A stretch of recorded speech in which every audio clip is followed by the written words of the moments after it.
from the top, right at the beginning, with Caffeinated Math, as we close in on the revision of mock exams. June 2025 for paper 1. With the masters of our topics as they sit over there. So let's get going.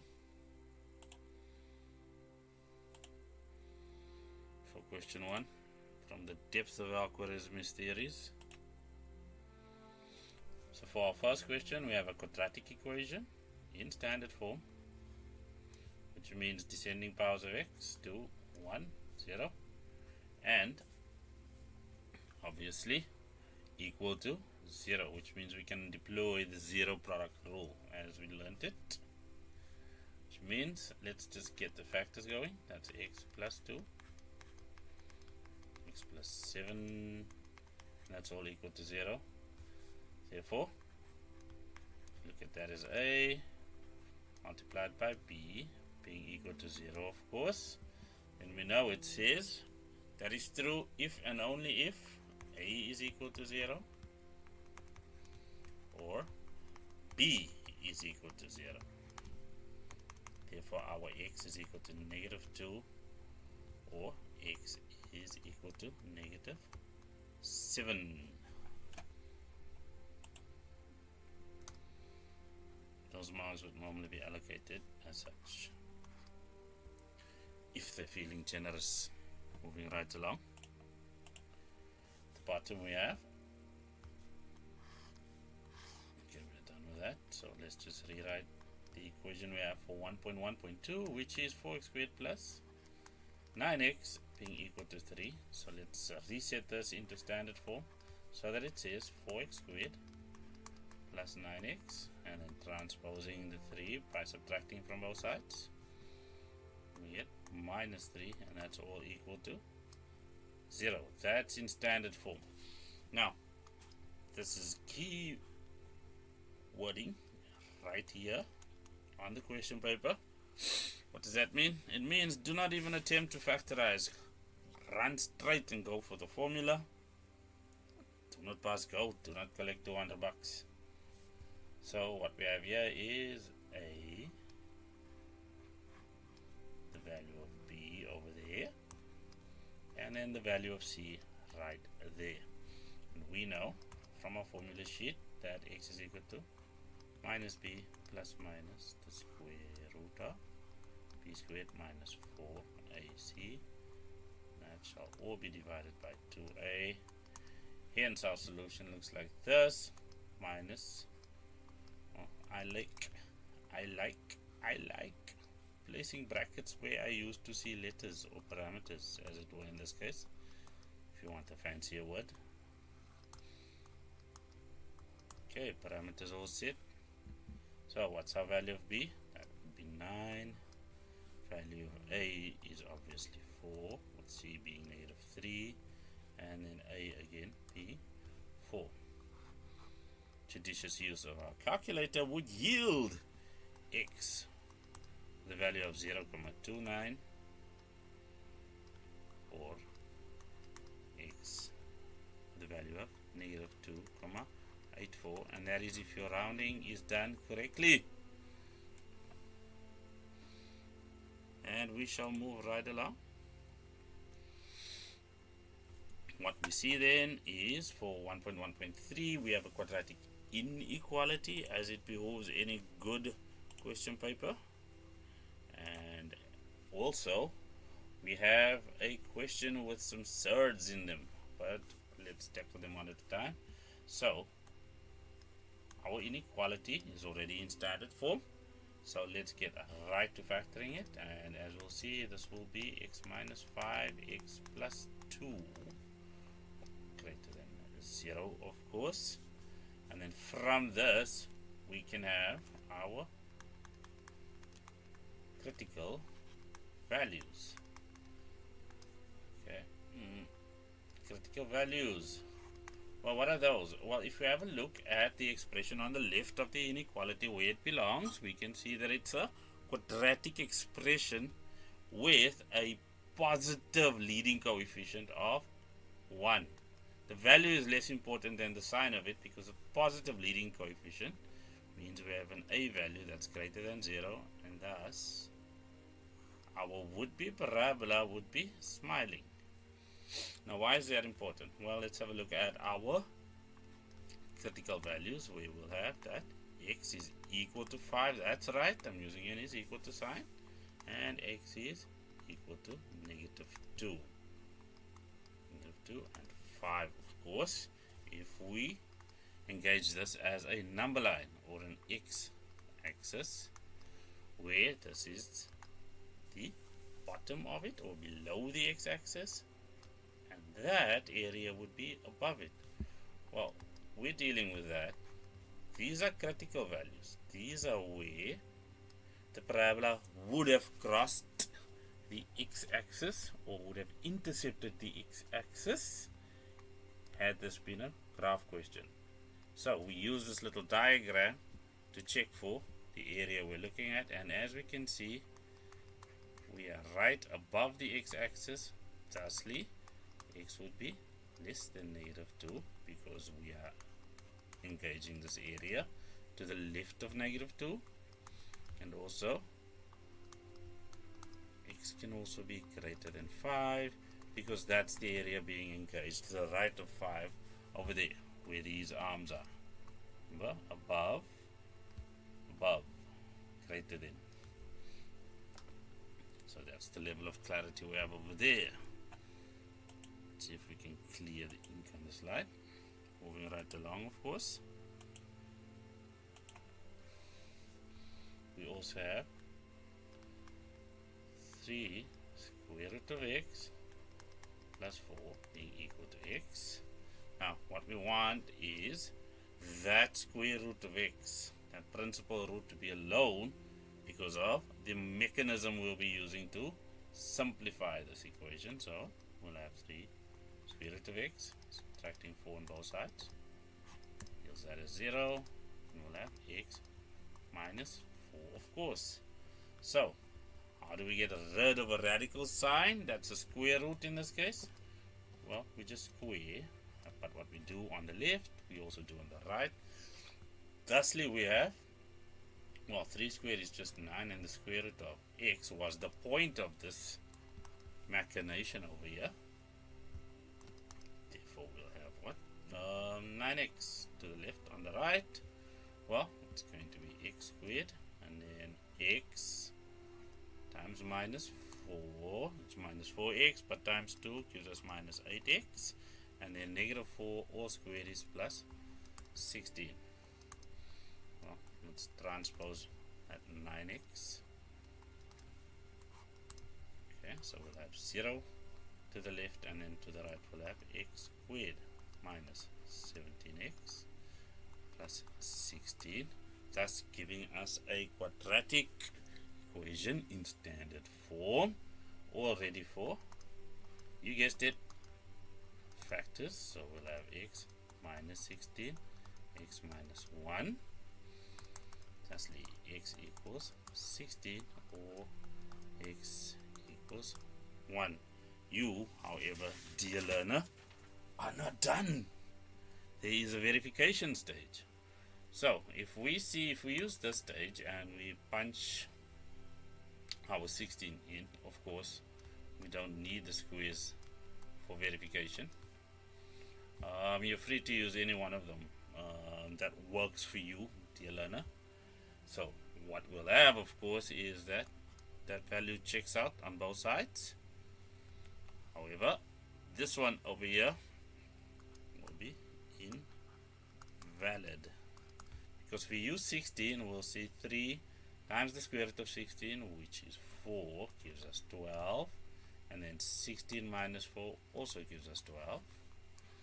However, the value of 1, 3 times the square root of 1, which is 3, is just going to equal 3, but 1 minus 4 gives us negative 3. And given that this is a positive root question or a principal root question, we need the values to match. And that's the final mark in any question like this, of course.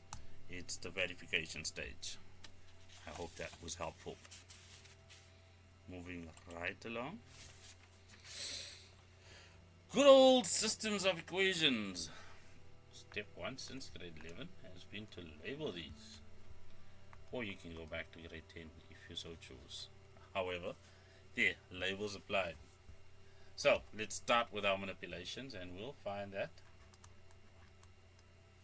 from equation 1, we can have that y being equal to 3x minus 2. We'll label that as equation 3. Now, we'll substitute equation 3 into equation 2. That will yield, well, 9x squared plus 1 will equal to minus 2, and then let's take a little box and do our substitution. So what is that going to be? 3x minus 2. So simplification, 9x squared plus 1 is equal to negative 6x plus 4. Let's transpose all over to the right and we shall have 9x squared plus 6x, and of course subtracting 4 from both sides, we'll have negative 3, that zeroes out. Okay, remember 1 minus 4 is minus 3. Now we can divide this entire expression to the left of the equation, or the left hand side of the equation, by 3, because 0 divided by 3 is also 0. So we'll have 3x squared plus 2x minus 1. That's all equal to 0, giving us 3x. Next, if we factorize this, what shall be the yield? Well, we need a plus 1 and a minus 1 over there. Therefore, x is equal to 1 over 3, or x is equal to negative 1. Let's see if we can get another color. Okay. So, for x being equal to 1/3, we shall punch that back into equation number 3. So using 3, we'll find that y is equal to negative 1. That's of course 3 times a third just gives us 1, and 1 minus 2 gives us negative 1. If we use negative 1 over here, we'll find 3 times negative 1 gives us negative 3 minus 2. Therefore that y is equal to minus 5. That seems good enough. In conclusion, if 3 to the power 9c is equal to 125 and 5 to the power square root of d is equal to 27, determine without the use of a calculator the value of 3 to the power c all to the power 3 and the cube root of 5 all to the power the square root of d. So there are multiple ways to verify that these forms can coalesce into this expression and then give us some sort of value at the end. So let's go for that by taking 3 to the power 9c being equal to 125. That's given to us. We can manipulate the expression on the left and the expression on the right so that it says 3 to the power 3c all cubed on the left, and that's equal to 5 cubed. Now this obviously means we can take a cube root to both sides, and what we'll end up with is 3 to the power 3c being equal to 5, and we can manipulate this because 3 to the power c all cubed doesn't change the value of this expression on the left. In fact, c times 3 by the exponent law would give us back the exponent, the expression in the previous step. So that's a completely valid manipulation. Now, as for 5 to the power square root d being equal to 27, let's see what we do over there. Well, we can cube root 5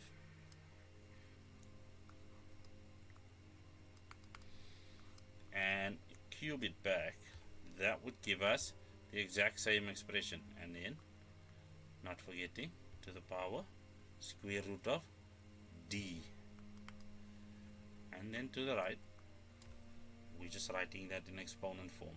So the manipulation over here is that we are taking a cube root to 5, but in order to cancel that out and leave the value of the expression the same, we have to cube it again, because this is in the exponents at least 1 over 3 times 3, which cancels out and gives us 1. Square root of d was there initially.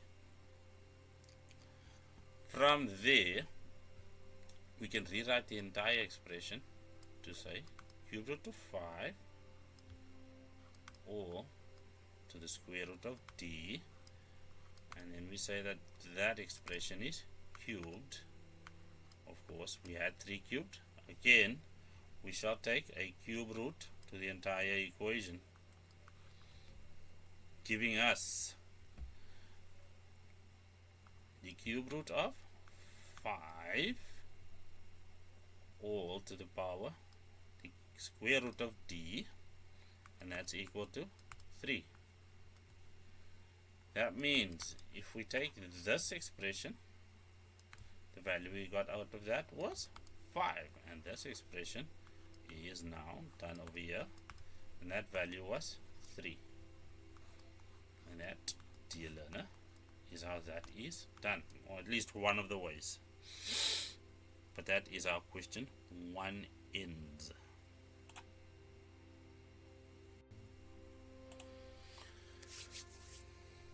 Question 2. Let's invoke Mr. Gauss. I hope I'm saying that correctly. During 2015, an IT store sold 1,500 tablets. Each year the shop sold 100 tablets more than the previous year, so that 1,600 tablets were sold in 2016, 1,700 tablets in 2017, and so on, forming an arithmetic sequence. There are 2 ways to approach 2.1.1, and it's all going to hinge on whether you consider 2015 from the beginning of the year or the end of the year. 2015 is part of your calculation, meaning that you consider that year as well from its very beginning. Then your general term is going to look like this: 1,400 plus 100 in, because during 2015 your 100 more tablets get sold, which means you started with 1,400. However, if you consider from the end of 2015, which means you've already sold 1,500 tablets, then you're going to just add 100 in. So that takes care of that. Okay, just be aware of the distinction of what you do, because for the purposes of this video, this is where we are, and what we are going to say is that we have, well, 2028 as the target year for the question. Remember, the end of 2028, and we will be subtracting 2015, and that's going to give us 13 years to sub into our value of n. Therefore, by the end of 13 years, we shall have the following number of tablets that we can reasonably expect to sell based on this linear model of this reality that this IT store is living in. Okay, moving right along. So in the year 2015, in the same IT store, the selling price of each tablet was 7,500 rand. Selling price fell by 200 rand each year, so that in 2016 the selling price was 7,300 rand. In 2017 the selling price was 7,100, and so on, forming an arithmetic sequence in a particular year. So some arbitrary year, that's what they mean. Yeah, the selling price for each tablet in rands was equal to 3 times the number of tablets the shop sold in that year. So that is based on the general term we already have from the previous question, which in our case is Dn is equal to, well, 1,500 plus 100 in. Remember, that's this. However, it is not completely that. Remember, there is a modifier here, 3 times. But we'll get to that. So, let's just see Dn for the price. For the price, this is Dn for the number of tablets. Dn for the price is, well, where did we start? At 7,500. And then there's a drop of 200 depending on the year, which is also in, but that's for price. Now, what does the equation say? It says that Tn with respect to price at some point is equal to 3 times the number of tablets sold.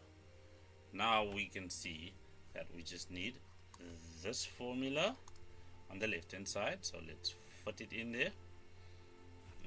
In fact, let's just get a different color for that. So what we shall have is 7,500 minus 200 in being equal to 3 times, well, the number of tablets sold each year is 1,500 plus 100 in. Simplifying, well, if we distribute the 3 in there, we'll have 4,500 plus 300 in. Of course, nothing changes on the left for this particular step. So what we'll do is add 200 to both sides. And what we'll find, 300 plus 200 gives us 500 in. And then subtracting this 4,500 from the left, we'll be left with 3,000 on the left. Dividing both sides by 500, we shall find that n happens to be equal to 6. Now, that is our result. What's the question? Find the year in which this occurred.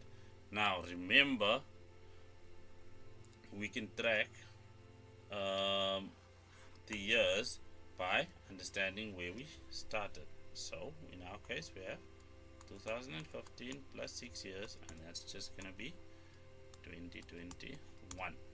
In our case, the end of 2021, because that's how we are tracking. Hopefully that is cute enough for all of us.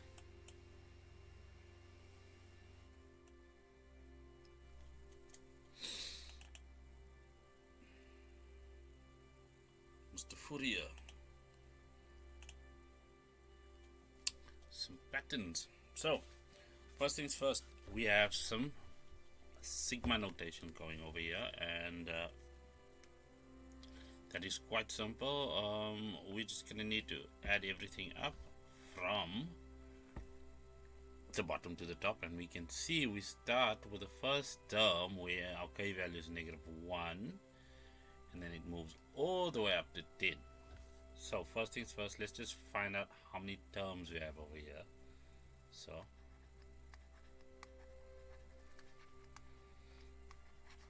number of terms,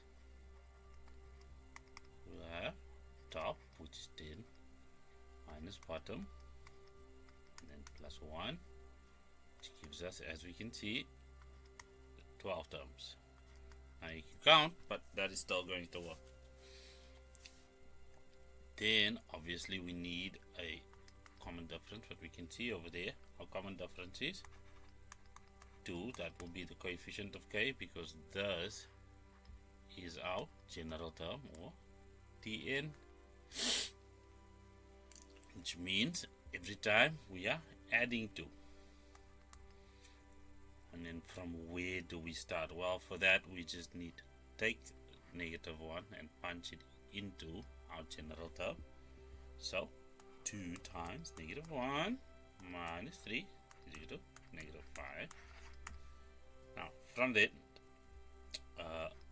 we now know that that is A. Then we have a look at our formula sheet, and then we shall see the following formula over there. This sums arithmetic series.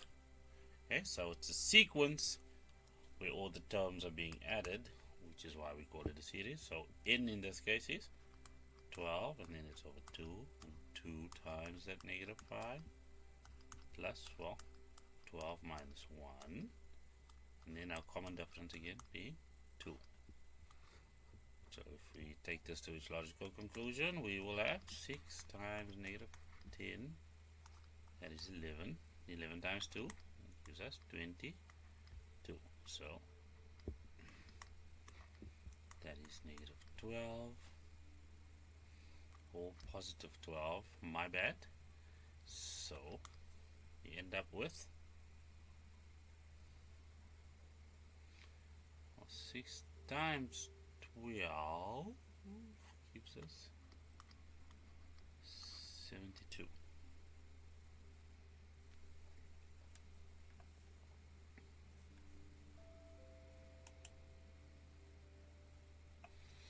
So, given the following quadratic sequence, 5, negative 4, negative 19, negative 40, well, as a general rule, what I teach my students to do is, once they give you a question like this in an exam scenario, go right ahead and calculate the general term,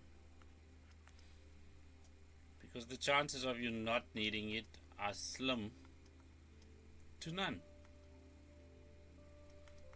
So, that being said, negative 4 minus 5 gives us negative 9. Let's in the vein of getting to our first differences, and then we'll have a minus 21 over there, of course, this being minus 6 and minus 6. Now if you'll allow me to just change my ink color, you can now see that that is 2a being equal to that, and that's 3a plus b. And then of course that is a plus b plus c. This is all from theory, of course. So let's get right to it. We'll have 2a being equal to negative 6. Therefore a is equal to negative 3. And then 3 times that a,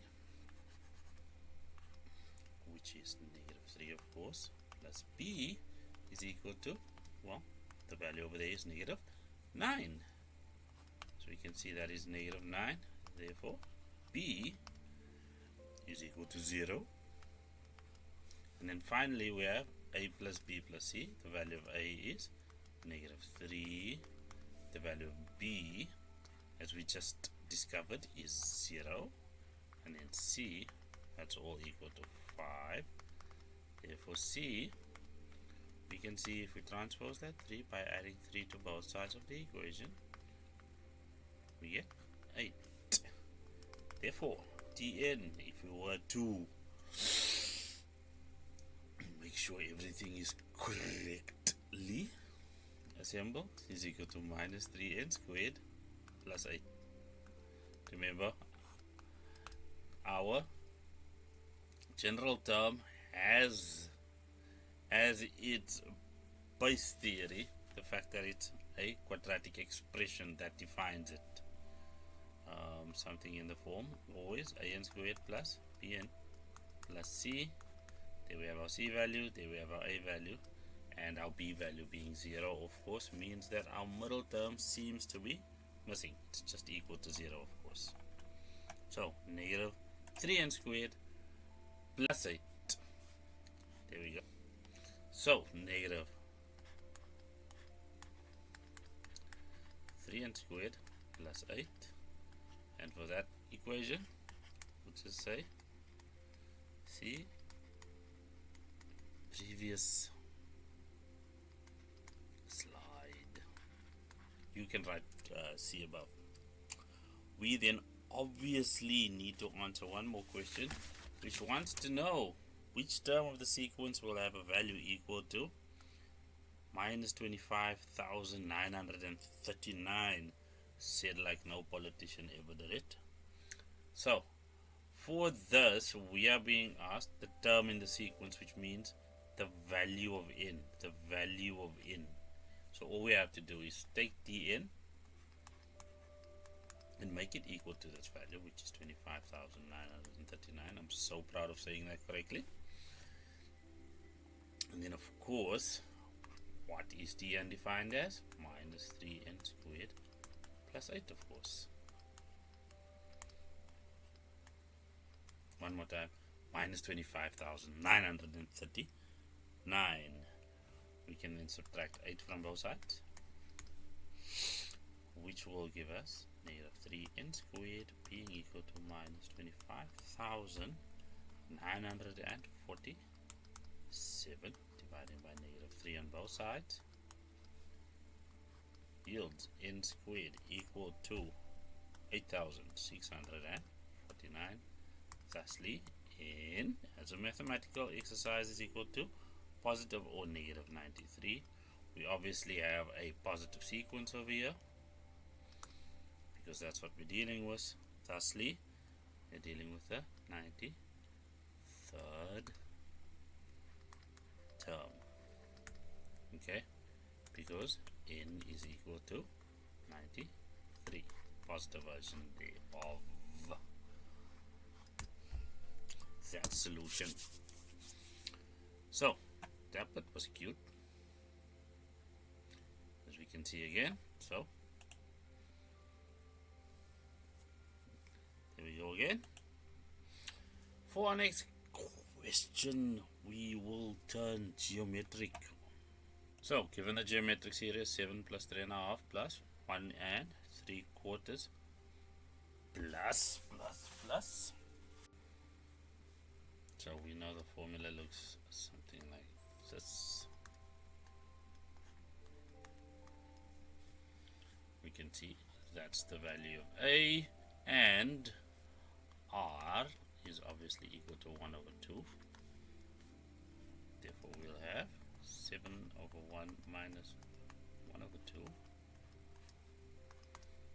And that is the sum to infinity for this given sequence. Now, we are being asked to show that the sum to n terms of the series can be written as follows. 14 minus 14 over 2 to the power n. So, what we'll do is we'll just take our formula, which reads as follows. A times, well, r to the power n minus 1 in brackets. And that's all divided by r minus 1. So, let's get going and we'll substitute our a value being 7. Then we have 1 over 2 to the power n minus 1, of course. And then at the bottom we will have 1 over 2 minus 1. So let's see where this takes us. Well, that is obviously going to be negative 1 over 2. And 7 divided by negative half is exactly the same as 7 times negative 2. Which means we'll have negative 14. Right, when we complete that, use a calculator to confirm. Then within brackets we'll just have 1 over 2 to the power n as before, and then minus 1. Well, this we can then multiply after we've created some space fiery eraser. Let's do that.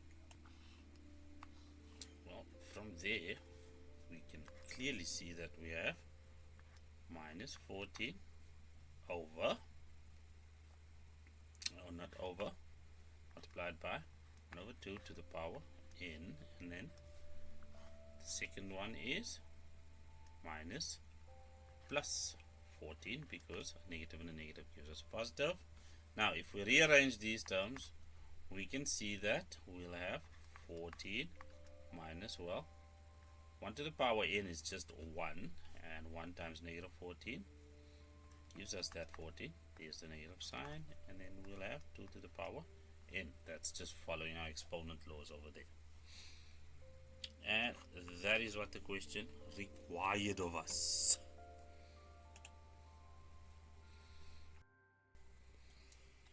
So for the final question in this geometric series, we are asked to compare sum to infinity minus the sum to n terms, and that needs to be less than 1 over 20. So we already know that the sum to infinity was equal to 14, and then we have a value or an expression which governs s to n terms, or the sum to n terms, which was as follows. So if we do that, therefore we'll have 14 minus 14 over 2 to the power n, all being less than 1 over 20.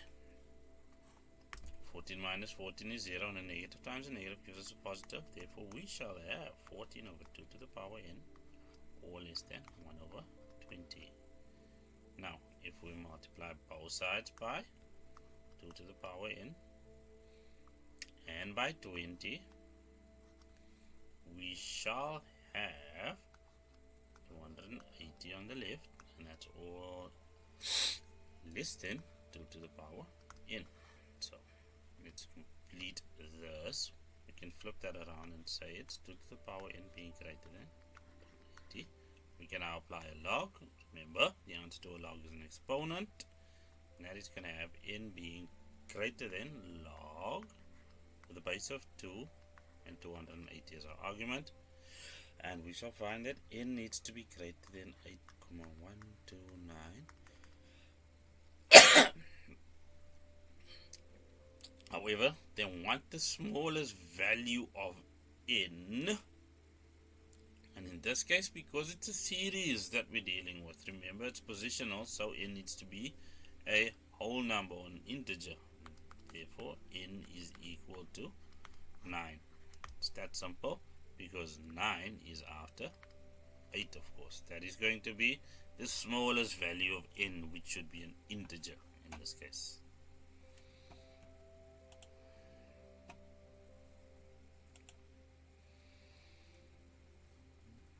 Mr. Euler, what does question 4 have for us?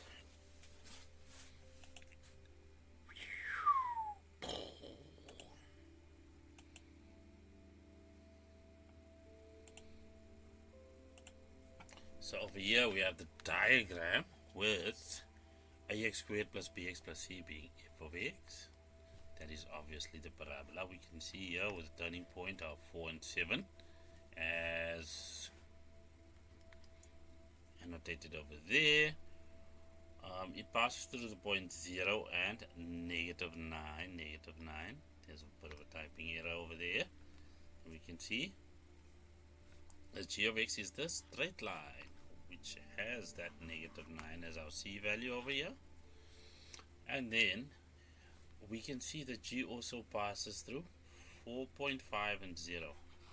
That's the coordinates of q, or those are the coordinates of q, which happens to be the x-intercept of that straight line. Well, let's see what the question demands of us. First, write down the equation of the axis of symmetry of f. Well, in order to do that, we need to be able to read the turning point correctly, and we can see that P has an x value of 4. Therefore, 4.1, we'll have an answer of x being equal to 4, or it can be stated as p is equal to 4 if we take our turning point form into consideration. Now, 4.2 wants to know, write down the coordinates of the point which is the reflection of the point 0 and negative 9 in the axis of symmetry of f. Over here we have 0 and negative 9. Well, we need a point that reflects that 0 and negative 9. Right? But in what? Well, we need a mirror somewhere.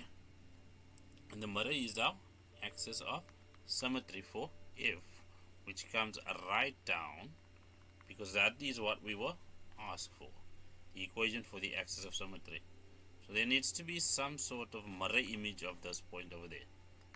And we know that from the y-axis where this point is located, it's on the y-axis where x is equal to 0, because that's the defining equation of the y-axis, from 0 to 4. So we need to move another 4 units in that direction, and 0 plus 4 to get to the axis of symmetry, and another 4 points to get to the reflecting point. The reflection of that point is plus 8, therefore the coordinates will be 8 and negative 9. And that is how that is reasoned. However, writing down from observation is all that is required. For our next question, we are asked to determine the values of a, b, and c. These are obviously the coefficient and the constant value in the quadratic equation that defines our parabola. So, we will use turning point form to begin our foray into this question, which is a over a multiplied by x minus b whole squared plus q. So, what we'll do is we'll sub in the value of b, which is right over there, and it is 4 and 7 into this equation. Correctly, we shall have that f of x is equal to a times x minus 4, of course, all squared, plus 7, which is our q value over there. So that's p, and that is q from our turning point, of course. Then we shall sub in a second point, which is what we need, and that is 0 and minus 9, of course. Well, minus 9 is our y value, so that takes the place of f of x. Then we shall have a multiplied by 0 minus 4, that is still all squared, plus 7, of course. That gives us, well, negative 4 all squared gives us 16 times a. That takes care of that. Then we subtract 7 from both sides, and we shall have negative 16, of course. Dividing by 16 on both sides,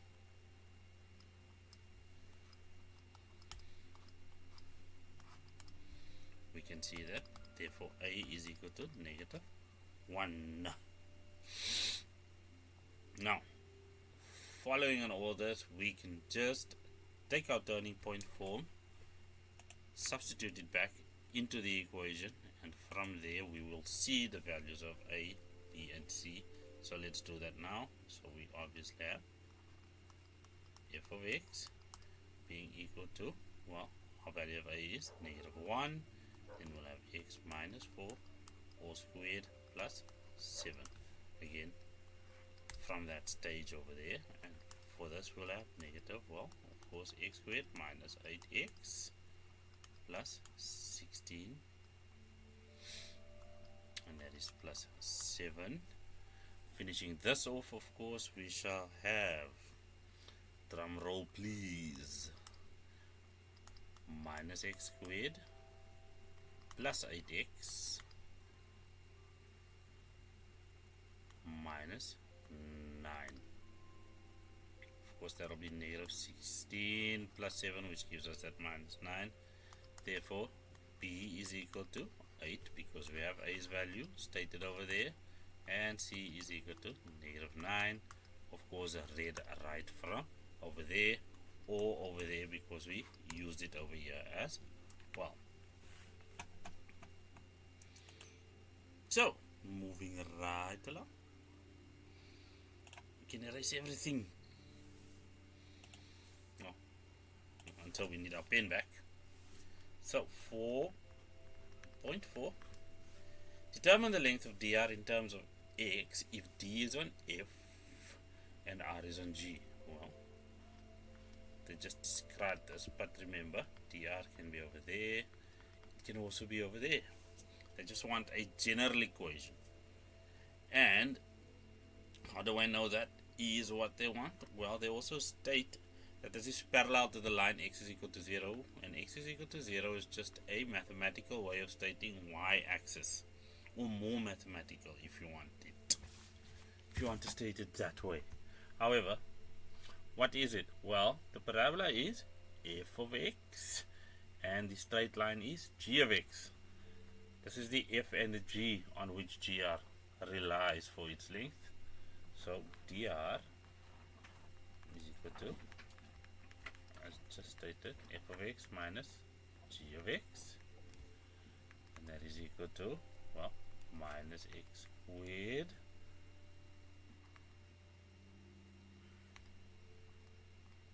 plus 8x minus 9 minus, well, 2x minus 9. Simplifying, we get minus x squared, well, plus 6x, and then minus 9 plus 9, well, that zeroes out. So that is dr. Minus x squared plus 6x. That's all they wanted. Until 4.5 happens to us. And they want us to determine the value or values of x for which dr is a maximum. For 4.5, we remember that dr is equal to minus x squared plus 6x. Now, we can see over here that the parabola formed by dr would be a frowny face parabola, and it obviously has a maximum at its turning point, which will be determined by the equation p is equal to minus b over 2a. So remember, the value of x for which dr is a maximum. Okay, so there is a maximum height or a maximum y value to this parabola, which is determined by, well, minus 6 over 2 times negative 1. That's all positive, so that's 3. That's the value of x. That's all they wanted. There is a different way, though. There is an or, because we were taught some calculus, and to get that x value, we can determine the first derivative of dr and put that equal to 0. So that x, which delivers a maximum value, is going to be where we have dx of dr, and we place that equal to 0. So that's going to be, well, the derivative is minus 2x plus 6, and we put that equal to 0. Prime derivative, therefore minus 2x to negative 6, divide by negative 2 on both sides, and drum roll please, x is equal to 3. Two strategies, same result. You pick the level of depth required by you.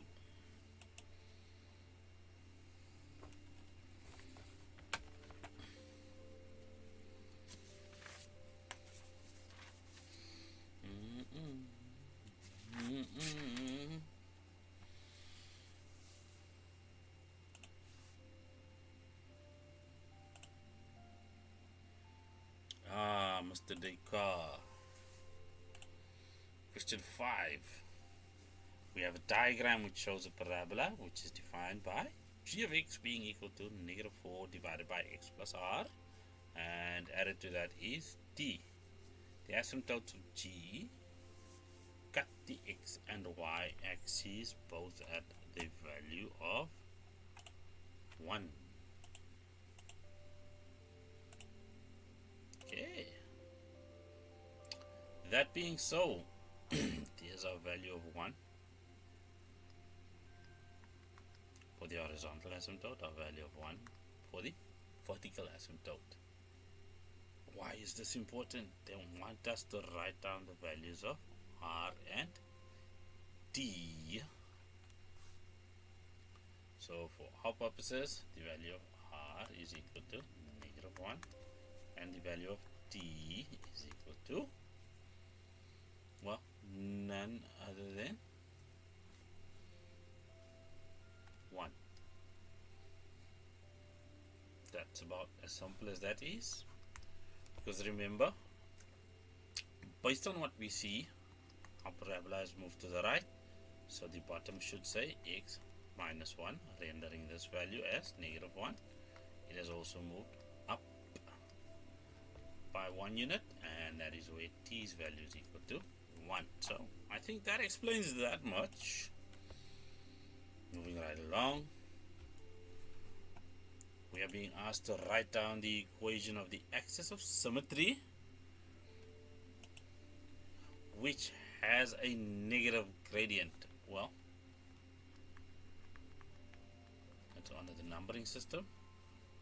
The equation I look for is going to have the form minus x plus c. Why negative x? Because it's a negative gradient, and the gradients of both axes of symmetry, that's the positive one, m is equal to 1. That's the negative one. For that one, m is equal to negative 1.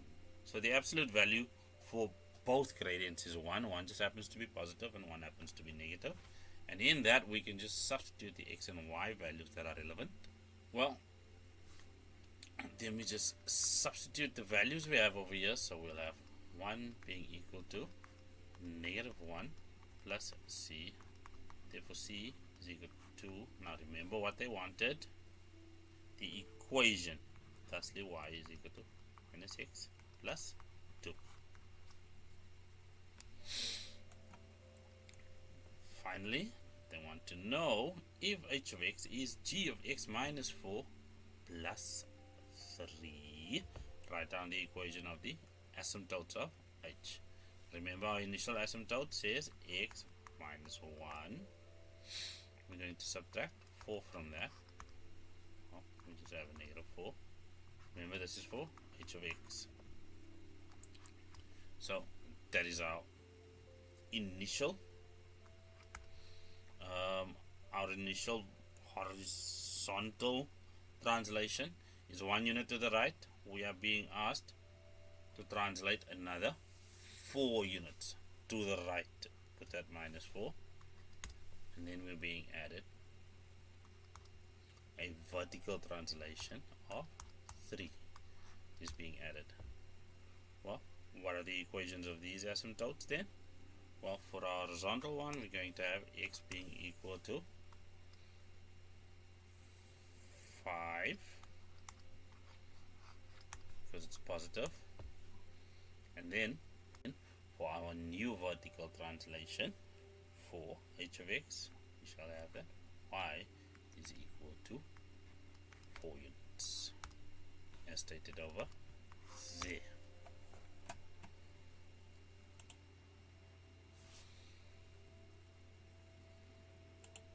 Moving on to question 6 with Mr. Ramanujan. What do you have for us, good king? Kind sir? So first things first, they need from us the equation of the inverse of g. So for that, let's just determine it logically. Well, we have y being equal to 1 over 2 all to the power x And remember, for the inverse, x takes the place of y and y takes the place of x. From this, what we need to do is do a log conversion, or rewrite this entire equation in log format, which means the answer to a log is an exponent, that y of course, and we'll have log, base remains the base, and that becomes the argument. And that is all they want from us. 6.1.2 then asks of us, sketch the graph of the inverse of g. That's how we pronounce this bit over here. So first things first, well, g of x would have had a horizontal asymptote on the x-axis over here, x-axis over there.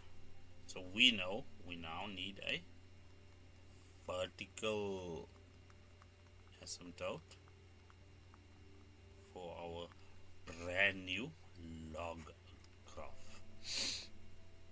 Now if we take this to be 1 over here, that would have been the y-intercept for the original function. So we can use the x-axis over there, marking, and show that that is where we now have an x-intercept instead of a y-intercept of 1. So that's going to be a value of 1. Now what do we know about the way that this graph looks? Well, we can see that it approaches positive infinity on the x-axis, which means the inverse needs to approach positive infinity on the y-axis, and then we just complete the curve because it's the inverse of a exponential curve. So that's going to look slightly bit as a curve, at least I think. Not perfect, but good enough. That is the graph.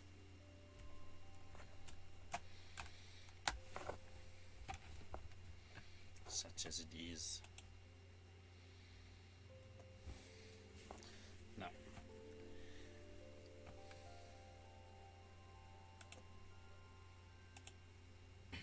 Now they tell us, or ask us, if the point B, which is 4 and A, okay, let's just get our graph back.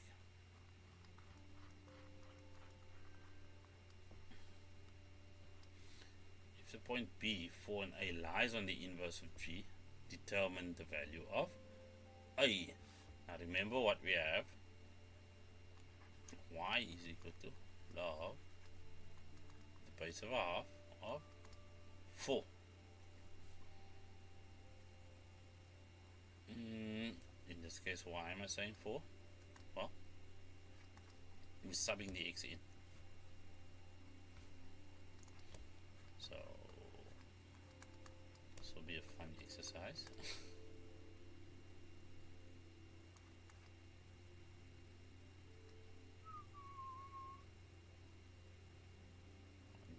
-2.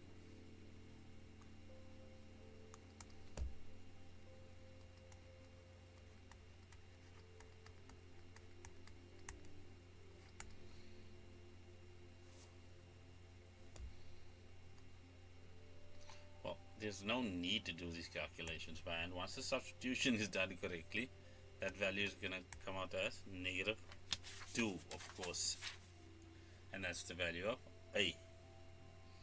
Now it wants to know for which values of x is the inverse of g greater than 2. Well, of course, what we'll see over here is that where x is equal to 1 over 4, that's where this value is equal to 2, because we are tracking a y value over here. Remember, this is the inverse of g, and it's just going to be in that small little space over here because there's an asymptote to the left Therefore that x value needs to be greater than 0. That's the first thing. Can't cross the asymptote, can't even touch it. But then it's going to need to be less than 1 over 4 then, of course. Now, give the equation of h of x the reflection of g of x in the line x is equal to 0. So what they want is a reflection across the y-axis, something that looks like this. Which means every x value has just become negative.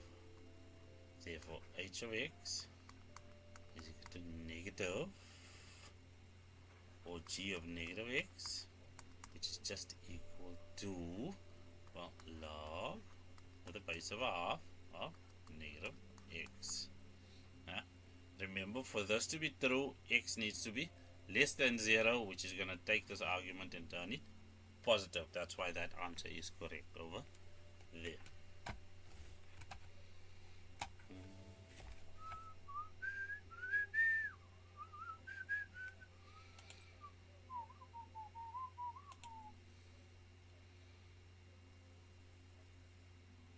So, the graph of f of x being equal to a times b to the power x plus q is sketched below.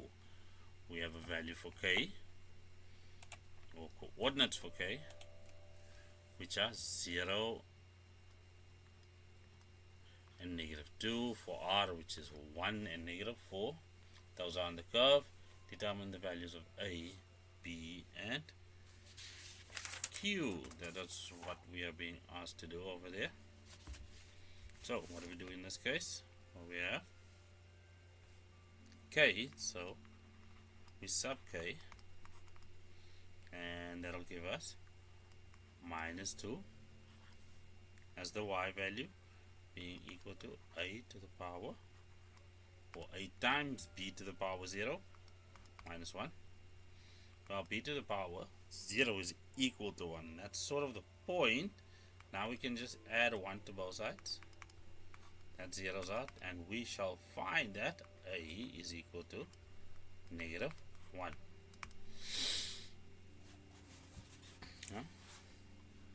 From that, we also used q,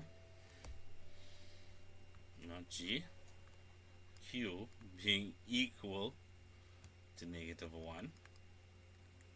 Why? Because we can see the asymptote value over there. That's what we used over there. So if anybody was wondering how I was jumping to that conclusion, then we obviously sub r, which is 1 and negative 4 being its y value. So now we'll have a y value of negative 4, and that's all equal to, well, a value is negative 1, so there we go with that. And then it's obviously b to the power 1 from that substitution, minus 1 again. Well, let's add 1 on that side. But what we do on the right, we do on the left. So we'll have negative 3 over here, and this is negative b. Therefore, b is equal to none other than the value of 3. So q, a, and b.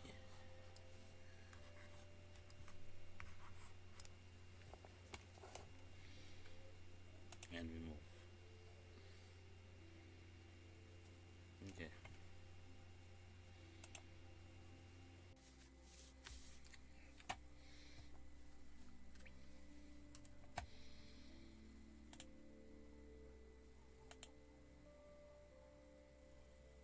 There is one of the co-developers of calculus,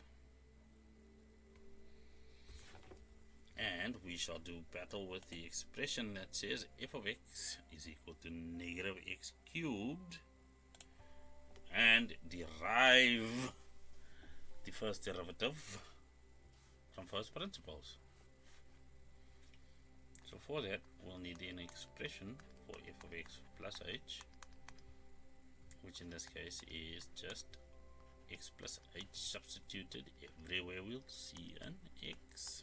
So I like breaking it up like this for simplicity's sake, because this squared binomial is just x squared plus 2xh plus h cubed, and then that simplifies into, well, x cubed plus 2x squared h plus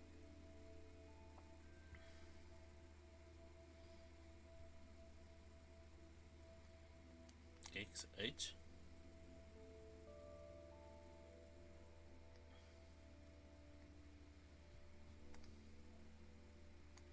plus xh squared. Let's just fix that over there.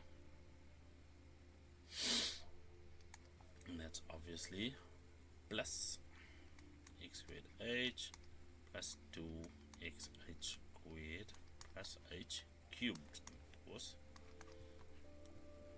Now we can collect like terms. So what we'll have is minus x cubed, well, 2 and 1 is 3, so that's minus 3x squared h, and then of course minus 3x h squared, and then minus h cubed. That is f of x plus h. Of course we then subtract f of x.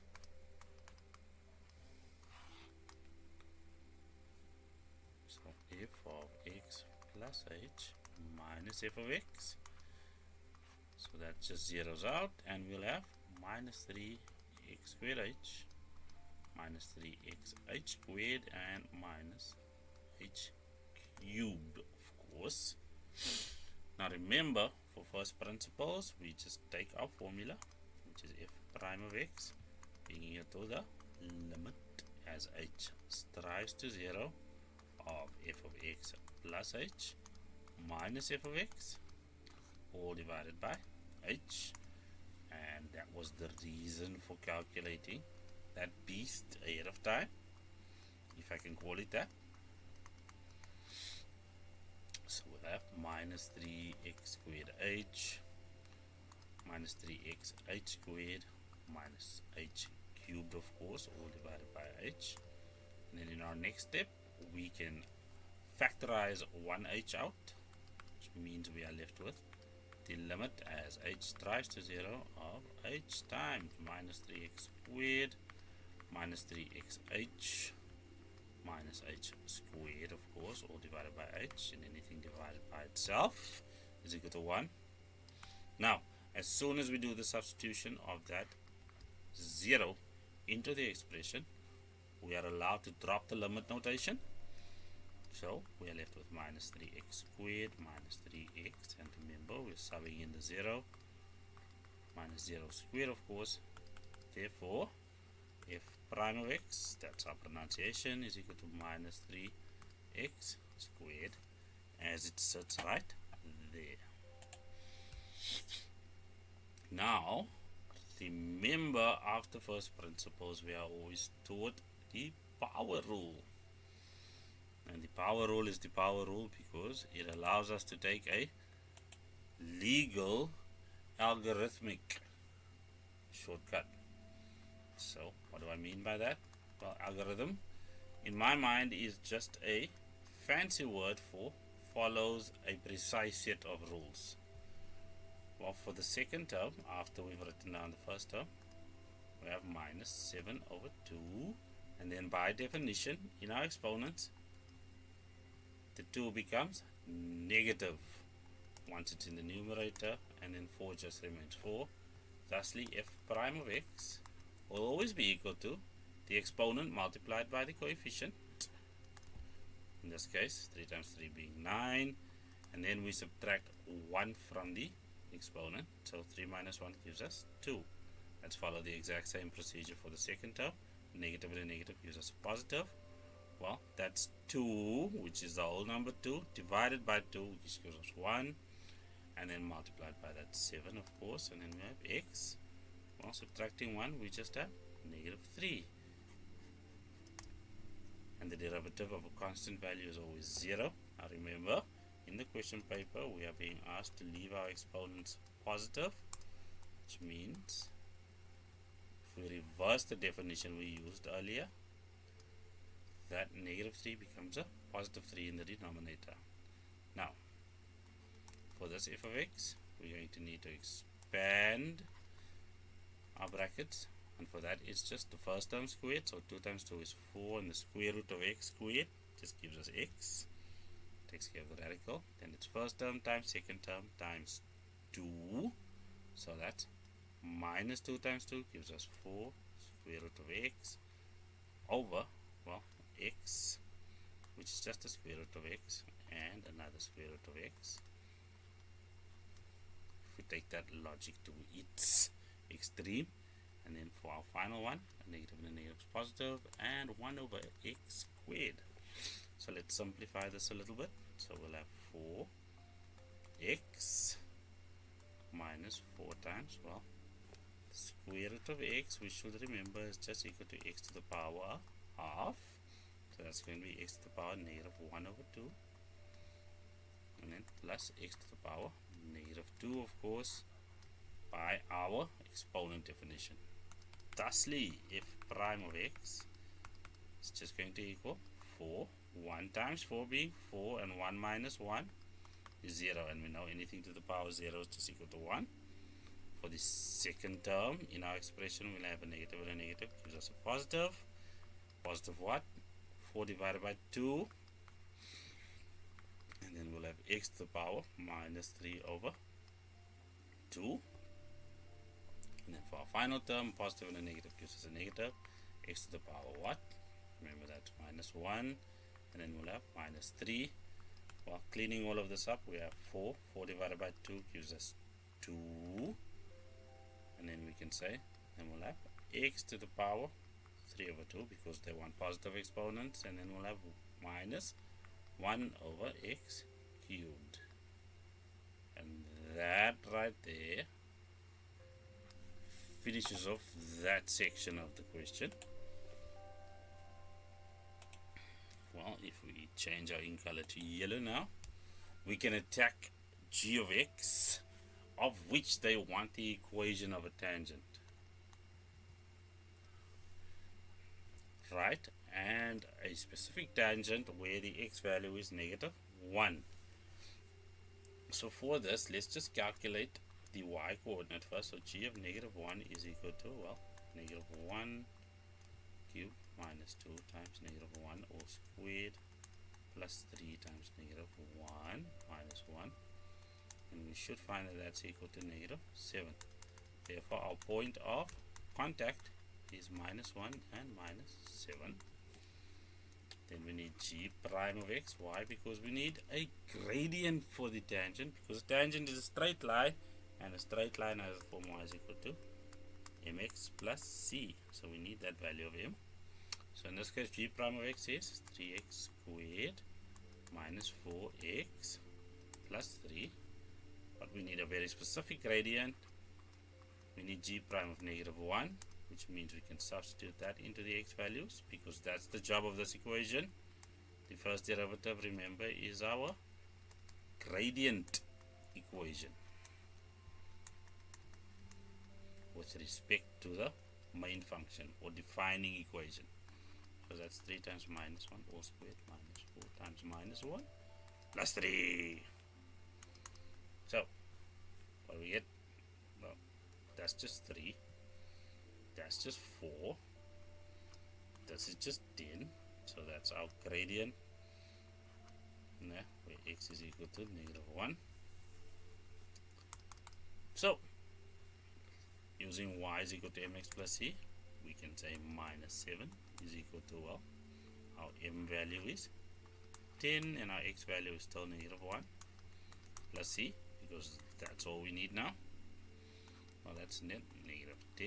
If we add 10 to both sides, that will zero out. Then we'll have c being equal to 3.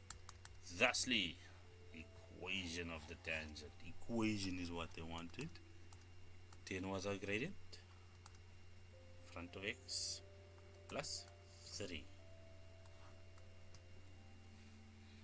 I'd say that's well done.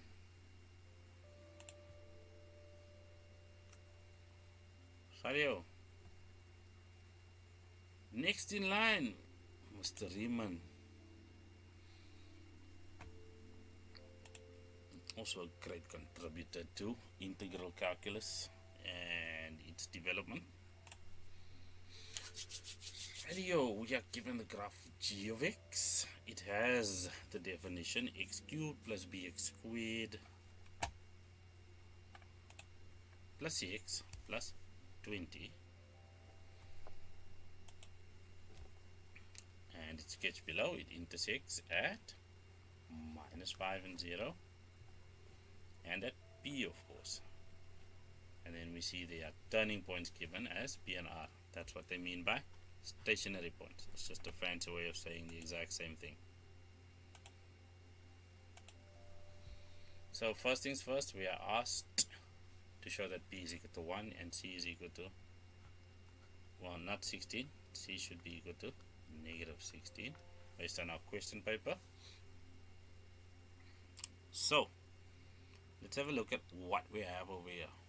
Well, we have an x-intercept, we have a y-intercept, and then we have duplication. So let p equal those coordinate sets, because we know the y value on the x-axis is always equal to 0. And then we also know that a is equal to 1. Well, based on what we see in the equation for g of x. Therefore, if we use intercept form,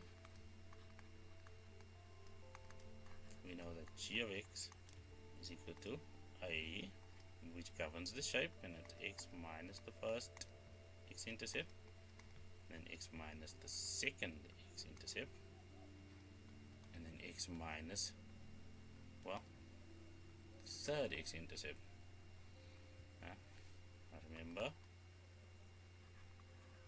Remember, x2 is equal to x3, which is equal to p over here. Therefore, we have g of x being equal to, well, a is equal to 1, x minus -5, 4. It's that value, and then we'll have x minus p all squared, because the second and third x-intercepts are the same based on what we see on the graph over there. Now we'll sub, of course, 0 and 20, our y-intercept over here. This still needs to play its part, so the y value is then 20, and that's equal to, well, 0 plus 5 for the first bracket and 0 minus p for the second bracket. That gives us 5p squared being equal to 20. Divide both sides by 5, and that gives us p squared equal to 4. Thusly, p is equal to plus or minus 2. However, we can see that p is to the right hand side of 0, which means p is equal to 2. Well, so let's just clear everything. Now that we have our space back on the board, we can bring p's value back and then repeat the exact same intercept form process, but this time with more information. Our a value is 1, then we'll have x plus 5, and then x minus 2, but this time all squared, of course, and that'll yield, well, x plus 5, we'll have x squared minus 4x plus 4 if we expand these brackets, and then if we just distribute x plus 5 into the second trinomial, we'll have x cubed minus 4x squared plus 4x, and then for the 5 we'll have plus 5x squared minus 20x plus 20. Of course, we'll have x cubed, like terms, gives us plus x squared minus 16x plus 20, g of x. Therefore, p is equal to 1 as seen over there, and c is equal to -16. apologies, should have fixed this like I did on the previous slide.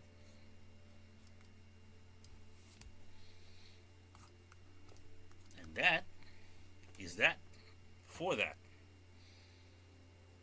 That's it.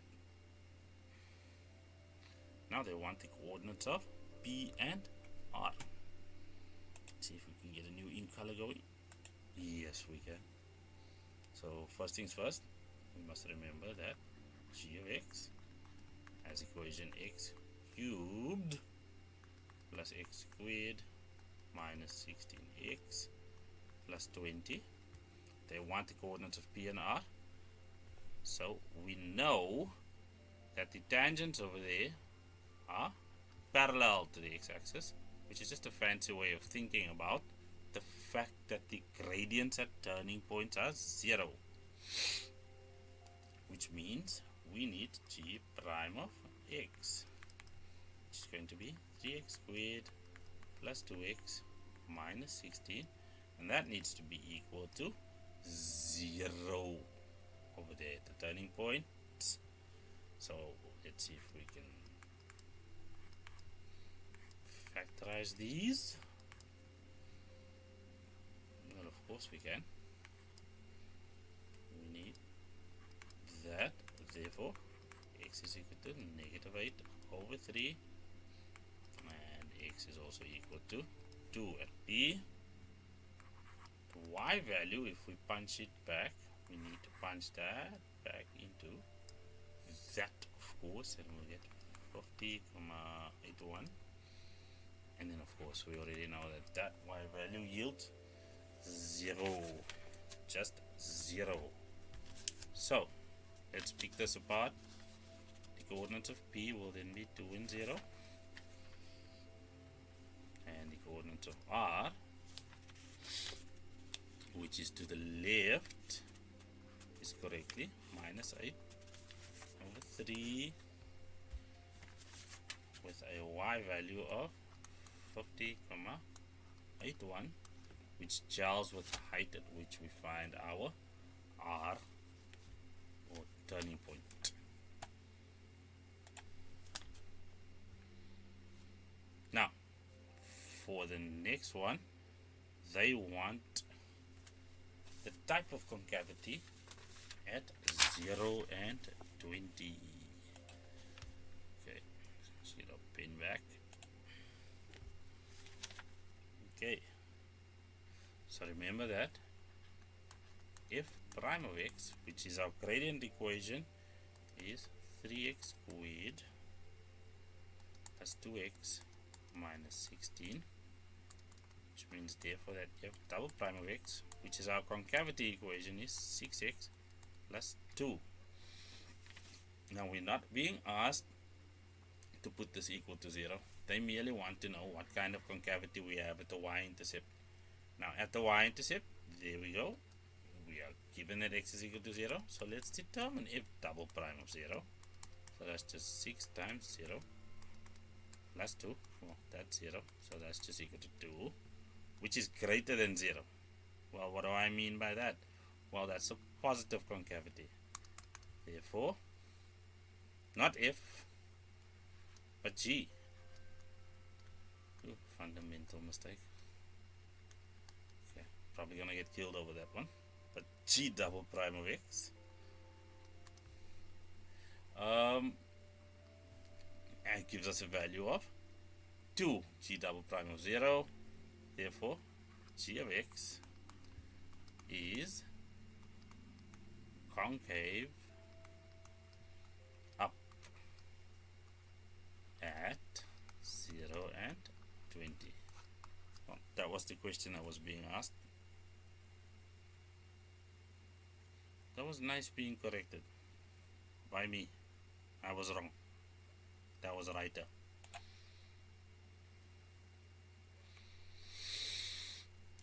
Well, next in line, Mr. Gottfried Leibniz. Very neat notations this man gave us for calculus. Apparently that's what got under the skin of Newton. Or maybe I'm just lying.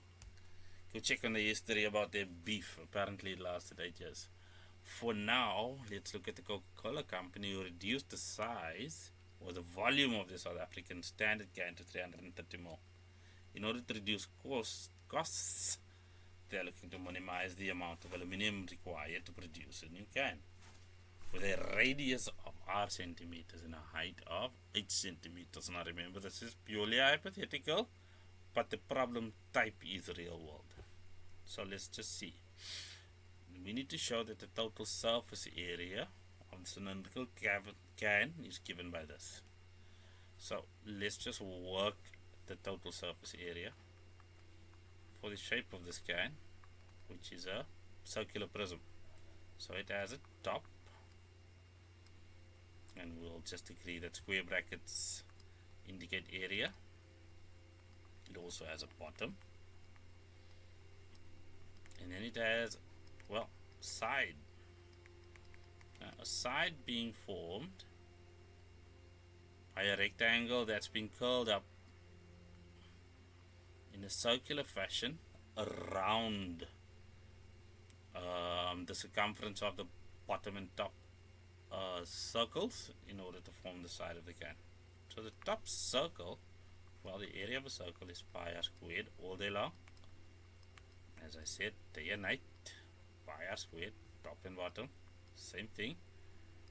So let's look at this side. Well, if we were to unfold the side, we'd see it's a rectangle. Well, it's got h. So it's length times breadth. So we've got the breadth. What about the length? Well, the length is just the circumference of a circle, which is 2 pi r. If we clean that up, we have 2 pi r squared plus 2 pi r h. Now, that doesn't look like this, but it's a beginning. We are given, however, that the volume of the can we're aiming for is 330 ml, and we are told that 1 centimeter cubed is equal to 1 milliliter. Therefore 330 is equal to, well, the volume at least, is equal to 330 cubic centimeters, and that is what? Well, pi r squared, the area of the circle, and that's going to be multiplied by h. Now the h is the problem over here. As we can see in the required formula, we only have r's. So our h, let's divide by pi r squared on both sides, is just equal to 330 divided by pi r squared. So that we shall take with surgical precision to that h over there, which means our total surface area is now equal to, well, 2 pi r squared was sitting right there. However, we have 2 pi r, and then our h value is 330 over pi r squared. Let's see what we can do with this. Well, the pi's are a thing over there, anything divided by itself, and then that r takes care of one of the r's in the denominator, and we are left with 2 pi r squared plus 2 times 330 gives us 660, and at the bottom there's a r left, and that is as required. Right, now they want the values of r and h, for which the total surface of the can is a minimum, which means if the surface is a minimum, the amount of aluminium is a minimum. So let's bring our total surface area formula back.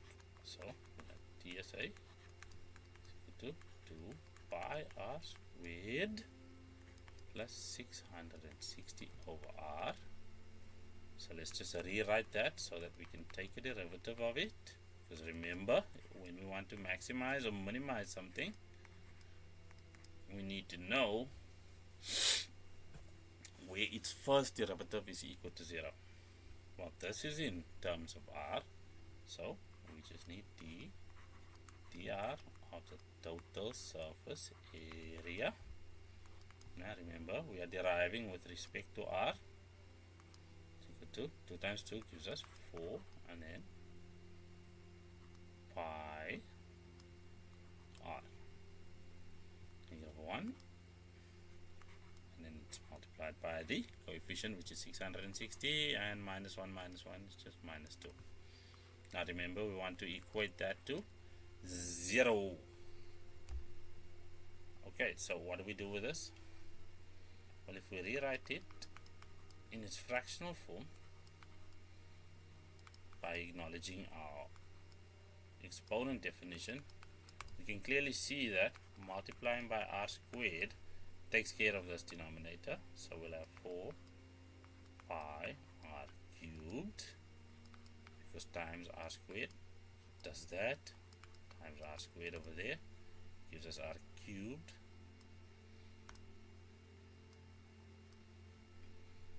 Minus 660, that's equal to 0. Well, therefore 4 pi r cubed is equal to 660 r cubed, I said. So 660 over 4 pi.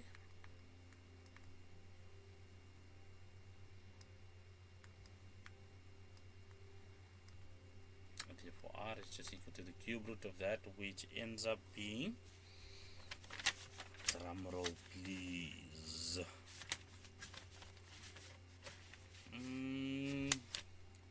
3,74, which makes h, as previously calculated, equal to 7,52, and that's all in centimeters. Remember where we are taking from. And that, dear learner, is that. We shall notice that question 7, which is finances, and 11 and 12, which is probability, has not been handled. I shall post the marking guidelines for those to give you guys an idea, and then let me know if you guys really need that. Thanks for watching. Hopefully that was informative and good.